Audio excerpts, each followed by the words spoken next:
Today is a follow-up review of the RGMT Marksman GMT watch that I did an initial unboxing and first impressions video of.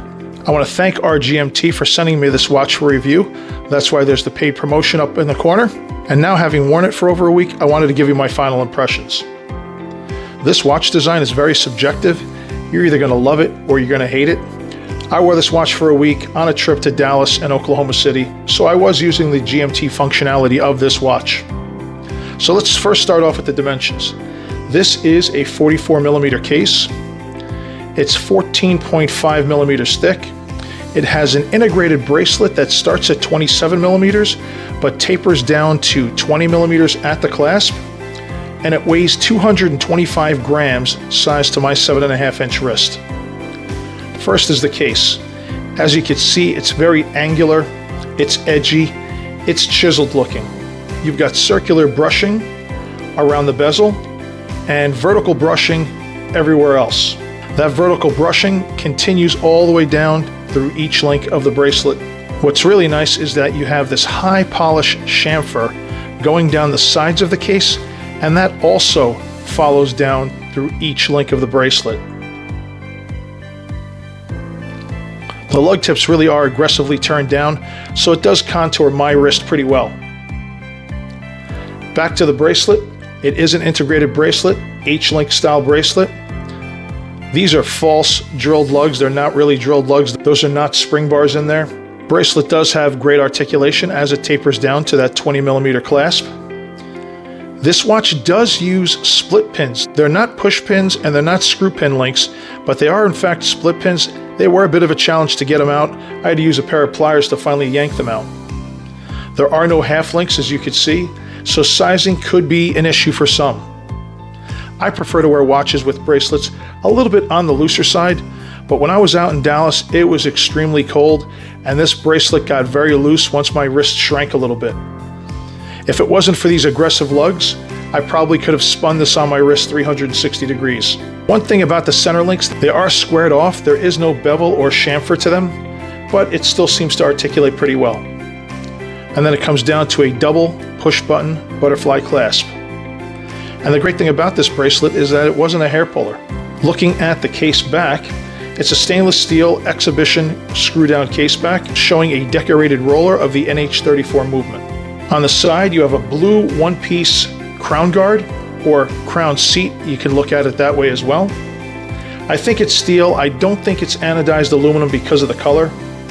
You have a screw down signed crown at 4 o'clock with the RGMT logo. And at 2 o'clock, you have the rotating inner bezel crown with two-way arrows. Looking at the bezel, I do believe this is also steel, not anodized aluminum because of the color. It is slightly recessed all around the case. You have some very, very fine knurling to it. And that combination of being slightly recessed and having that fine knurling does make it a little bit challenging to grip. This was very, very tight in the beginning. Now you can see I've broken it in pretty well. I did add a few drops of gun oil and work that in to make the action a little easier. It is still a little tight, but it's not too tight, and you're guaranteed it won't move if you bump it. And that's kind of the point of a bezel. And it is a 120 click unidirectional, and that bezel will line up perfectly. There is a little bit of back play, but it does line up perfectly. Looking at the inner bezel, it is a day-night Batman type feature where it transitions at 6 o'clock and at 1800 hours. It's very, very easy to turn. It's the exact opposite of the outer bezel. The outer bezel is kind of tight. The inner bezel is very, very easy to turn. You might even think it's too easy. But at the same time, wearing this on my right wrist, it never moved. My jacket sleeve must have been bumping into it, and it didn't affect anything.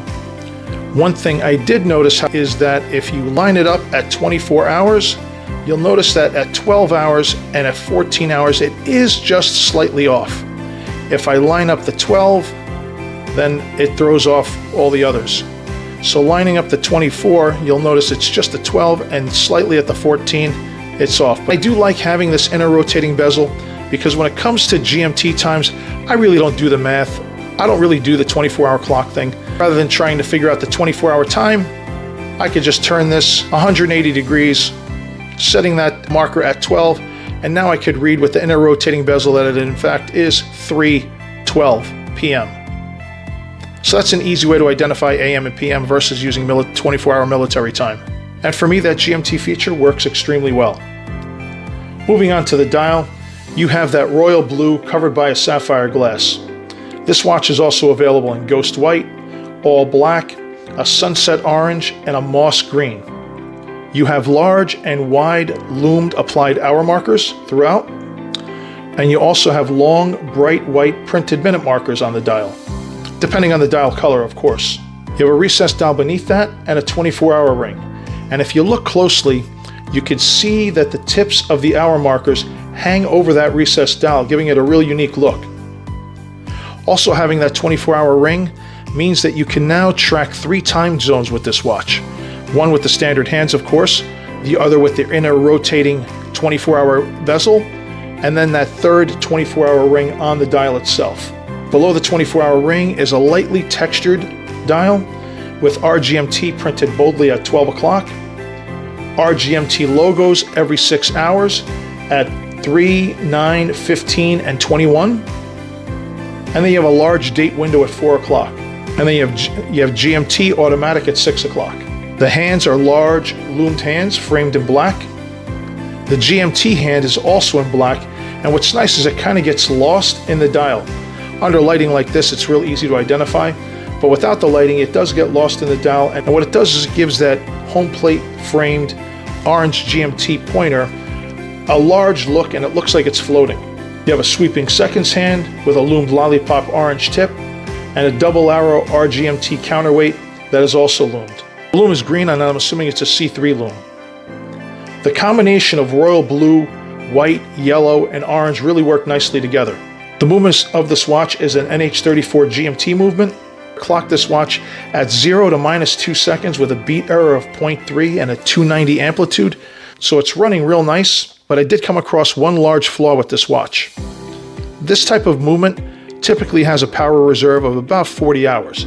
However, I'm finding with this watch, the movement stops after about 7 hours. I'm assuming it's because of the rotor that really does not have much spin to it whatsoever. Now keep in mind, this is just a sample of one. So the issue that I have where the inner bezel isn't really lining up, or the fact that I'm not getting 40 hours of power reserve on this watch, could be just this sample. I did reach out to RGMT. They're always really good to respond, so I'm awaiting for a response from them, and I'll certainly update you in the comments below. But I think this is something that they would easily address. Now, as far as the price of this watch, it's currently selling for $460, but they are offering a 20% discount, bringing the price down to $368. So the final verdict, would I buy this watch? Well, I would. I wouldn't pay $460 for it because that's a little bit on the high side for an NH34 movement, but at $368 for the uniqueness of this watch, I think it's a pretty good value. Granted, you want a working movement and you want everything to be perfectly aligned, but as I said, this just might be this watch. They could have sent me a sample watch, or this could be a pre-production watch. I don't know. I'm waiting to hear from them and we'll see what they say. So at $368, I like this watch. I like it because it's very different. It's a large, rugged looking GMT. It looks tough. It is tough. I've banged this watch around a few times at my job. It's a very attractive design. It's not a frequently copied design. I like the layered dial with the overhanging hour markers. It's a great look. It's got great wrist presence, and it's a very bold watch without being obnoxious. So that's my take on the RGMT Marksman GMT. Tell me what you think by leaving a comment below. If you like this video, please take a second to like and subscribe, and thanks very much for watching.